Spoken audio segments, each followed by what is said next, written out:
আসসালামু আলাইকুম রহমতুল্লাহ। Dockyard and sheep বিল্ডার্সে আপনাদের সবাইকে স্বাগতম। আজকে আমরা দেখাবো গোল্ডেন রুবি নামে একটি জাহাজে কিভাবে ট্রলি শিফটিং করা হচ্ছে। ভিডিওটি না টেনে আপনারা সবাই শেষ পর্যন্ত দেখুন। এগুলো হচ্ছে ট্রলি, যার উপরে ভর করে আছে বিশাল একটি দৈত্যাকার জাহাজ। জাহাজটি ডকিং কাজের সুবিধার জন্য ট্রলিগুলি আজকে নাড়িয়ে দেওয়া হবে। এখন আপনারা যে জিনিসগুলো দেখতে পাচ্ছেন এর নাম হচ্ছে জগ। মূলত জাহাজ ট্রলি শিফটিং কাজে জগের ভূমিকা সবচাইতে বেশি।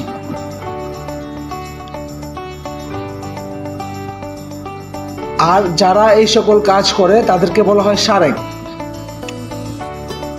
এখানে সারেং ভাইরা জগগুলি জাহাজের নির্দিষ্ট স্থানে ভালোভাবে স্থাপন করার কাজে ব্যস্ত। আর এটা হচ্ছে পাম্পার।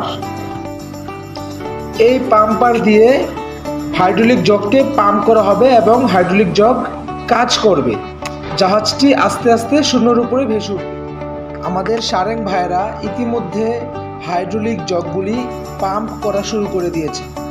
পাম্পিংয়ের মাধ্যমে জগগুলোও আস্তে আস্তে উপরে উঠতেছে এবং জাহাজটিও আস্তে আস্তে নির্দিষ্ট ট্রলি থেকে শূন্যের উপরে ভেসে উঠতেছে। এই দেখেন আপনারা, এখানে পাম্পিংয়ের কাজ চলতেছে। সবাই নির্দিষ্ট গতিতে পাম্পিংয়ের কাজ করতেছে এবং জাহাজটি আস্তে আস্তে ভেসে উঠতেছে। জগগুলো স্থাপন করার ক্ষেত্রে আমাদের সবাইকে খুব সতর্ক এবং খেয়াল রাখতে হবে জগগুলি যাতে ভালোভাবে নির্দিষ্ট স্থানে বসে। যদি কোনোভাবে ব্যতিক্রম হয় তাহলে বড় ধরনের দুর্ঘটনা হওয়ার সম্ভাবনা রয়েছে। সবাই সারেংয়ের কমান্ড অনুযায়ী, সারেংয়ের হেড, সারেংয়ের কমান্ড অনুযায়ী সবাই কাজ করতেছে। দেখেন আপনারা, জাহাজটি কিন্তু নির্দিষ্ট ট্রলি থেকে অনেকটাই উপরে উঠে চলে এসেছে। এরকম আস্তে আস্তে পাম্পিং করা হবে এবং আস্তে আস্তে জাহাজটি উপরে উঠে আসবে। আর যখন নির্দিষ্ট পরিমাণ মতো জাহাজটি উপরে উঠে যাবে তখন ট্রলিটি এখান থেকে সরিয়ে অন্যত্র স্থানে স্থাপন করা হবে।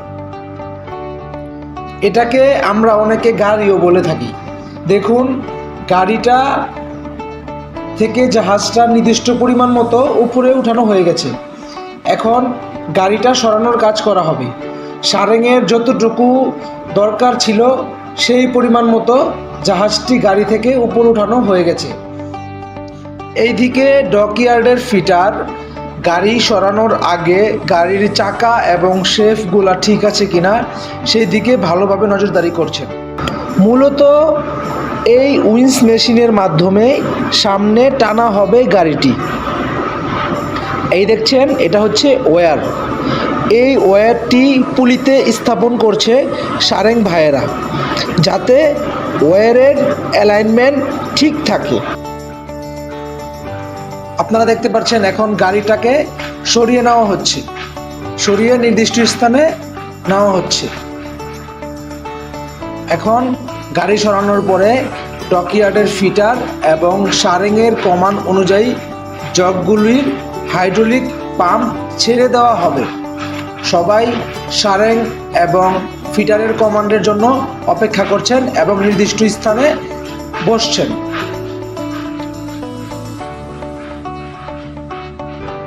এখন ডকইয়ার্ডের ফিটারের কমান্ড অনুযায়ী 1, 2, 3 সবগুলো হাইড্রোলিক জগের পাম্প ছেড়ে দেওয়া হলো এবং জাহাজটি পুনরায় আবার গাড়ি বা ট্রলির উপরে বসে পড়ল।